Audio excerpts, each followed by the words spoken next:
Thursday morning, I had the 8 o'clock Mass at Holy Name. Father Martin, their pastor, had the school Mass here, and so we swapped places.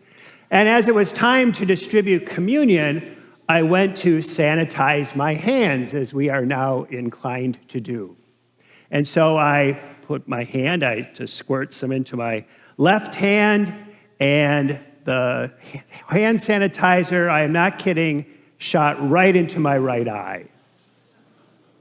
So, as I kind of just tried to figure out what to do with that, I turned it a little bit, so, I'm not going to be caught by that twice, and pushed it down, and this time, I am not kidding, I am not making this up, it squirted right into my left eye. I am not kidding, I am not making this up. So there I am, my eyes full of hand sanitizer, trying to figure out how to get rid of it, what to do with it, and also realizing that at least for a moment, I was kind of, but really not at all like the main character with Jesus in the gospel.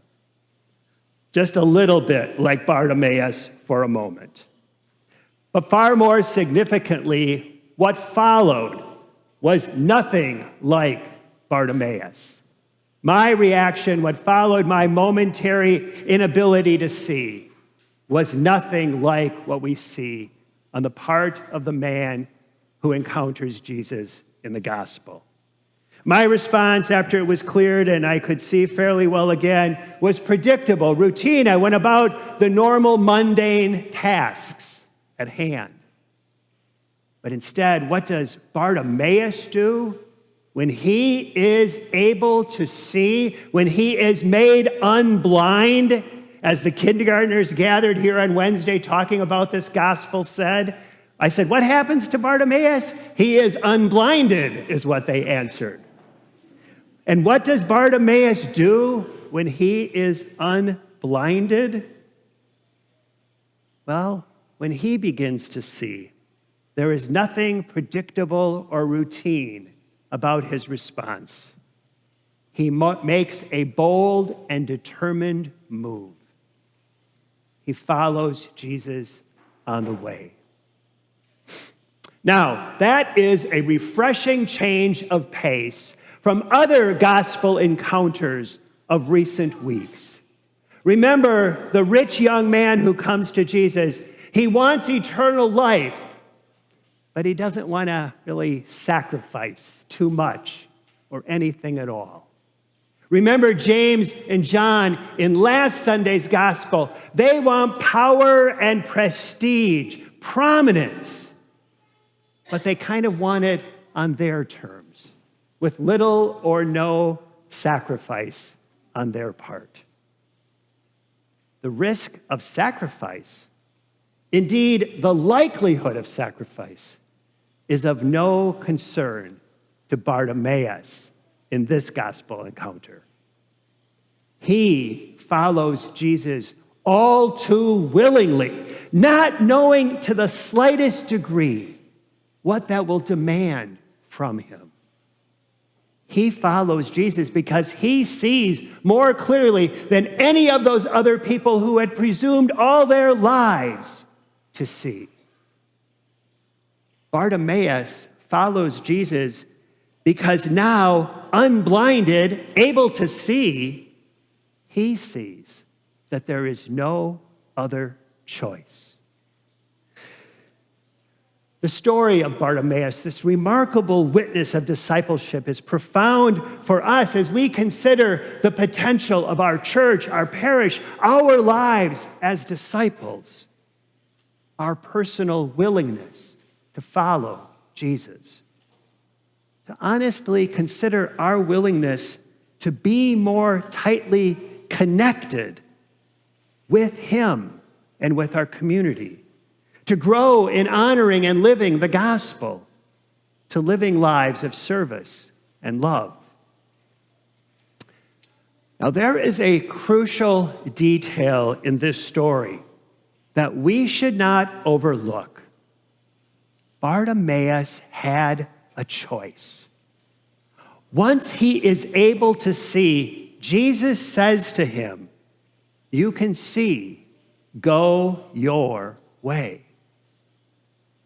But Bartimaeus is able to see that his life isn't about him. It's not about his way.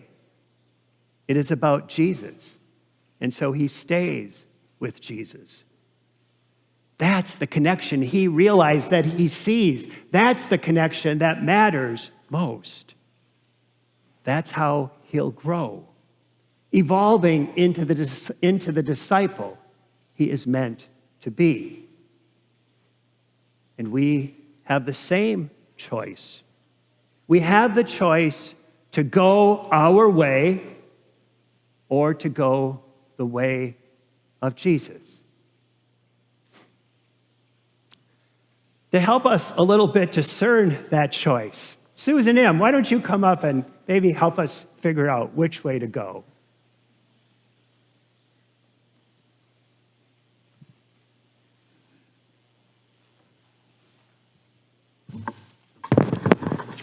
As Father just mentioned, my name is Susan Wagner M., and today I emphasize the Wagner in my name because my origins here at St. Anne's go back a few years, when I was 4 years old. And my parents, Alice and Clarence Wagner, my mom is here with me today, and our family joined this parish. My 4 brothers and sisters and I attended St. Anne's grade school, Newman High School, and I was blessed to spend my college years at Viterbo University in La Crosse. I, along with my brothers and sisters, have so many fond memories of being part of St. Anne's, and especially the families that made up our church neighborhood, many of whom still attend St. Anne's today. Gathering each week at St. Anne's was an important part of our family's identity. My husband Keith and I were away from Wausau. We lived in Phoenix for about 15 years, and we were so happy to come back to Wausau and St. Anne's about 10 years ago. Gathering at St. Anne's each week for Mass is really still part of our family identity. Some things never change. While I love remembering the history and the traditions we experienced at St. Anne's, we also realize that a lot of things change, and we celebrate the changes that occurred over those many years. New people, new pastors, new opportunities, a growing community. It was good. And it is good. A church rooted in the gospel always has to be looking to the future and listening for the direction the Lord is leading us in to even better things than we have today. Even the church in which we gather has changed. The church looked very different when my family and I came in through the west entrance right about there, through St. Anne's School, down the steps, and clambered into the 6th or 7th pew from the front on the right. And now, we're all embarking on a new experience of reimagining, and renovating this space in which we gather as church. I am so excited to think ahead to the beautiful new space we will have and the joy of worship we will feel. Reimagining and anticipating changes to our church also give us an opportunity to consider how to renew our appreciation of our parish, how we connect and engage with our parish through our time and talent, our generosity in supporting the parish, and most importantly, our presence and participation in Mass each weekend. This is our church, and we each have an opportunity and an obligation to engage. That may all sound pretty lofty and not very concrete, but as you leave Mass today, members of the pastoral and the finance councils will be distributing more concrete information and materials for every parish family or individual. The packet includes pledge forms for financial support, as well as time and talent. As the newest member of the Finance Council, I think it's important to point out that while we try not to speak too often at Mass about money, there are real financial needs. And I hope that part of our prayerful consideration is our ongoing support of the parish and its mission. In terms of how we share our time and talent, the list of opportunities is long.